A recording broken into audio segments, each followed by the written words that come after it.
నేటి పునీతులు పునీత సిరిల్ గారు.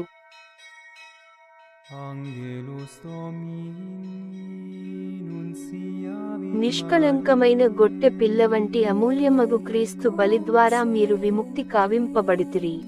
బుధవారం, మే 29, 2024.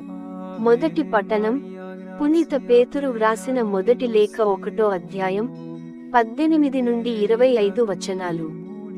సహోదరులారా, మీ పూర్వుల నుండి మీకు లభించిన నిరుపయోగమగు జీవితము నుండి మీకు విముక్తి లభింపచేయుటకు ఏమి అర్పింపబడెనో మీకు తెలియును. అది కాలక్రమమున తమ విలువను కోల్పోవు వెండి, బంగారము వంటిది కాదు. నిష్కళంకమైన గొట్టెపిల్ల వంటి అమూల్యమగు క్రీస్తు బలి ద్వారా మీరు విముక్తి కావింపబడితిరి. లోకము సృజింపబడకముందే ఆయన దేవునిచే మీ కొరకు ఎన్నుకొనబడి ఈ తుదికాలమున విదితమొనర్పబడెను. దేవుడు ఆయనను మృతులలో నుండి లేవనెత్తెను, వైభవమును ప్రసాదించెను.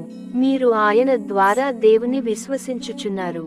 కనుకనే మీ విశ్వాసమును, నమ్మకమును దేవునియందు స్థిరపడినవి. ఇప్పుడు సత్యమునకు విధేయులై మిమ్ము మీరు శుద్ధి ఒనర్చుకునినారు. తోడి విశ్వాసులపై నిజమైన ప్రేమను కలిగియున్నారు. కనుక ఒకరినొకరు హృదయపూర్వకముగా గాఢముగా ప్రేమింపుడు. ఏలన సజీవమును శాశ్వతమును అగు దేవుని వాక్కు ద్వారా మీరు నూతన జన్మము నొందితిరి.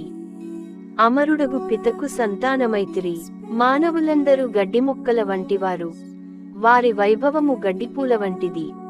గడ్డి నశించును, పూలు రాలిపోవును, కాని దేవుని వాక్కు ఎల్లప్పుడూ నిలుచును అని పరిశుద్ధ గ్రంథము తెలుపుచున్నది. సువార్త మీకు అందించిన సందేశము ఇదియే. ఇది ప్రభువు వాక్కు.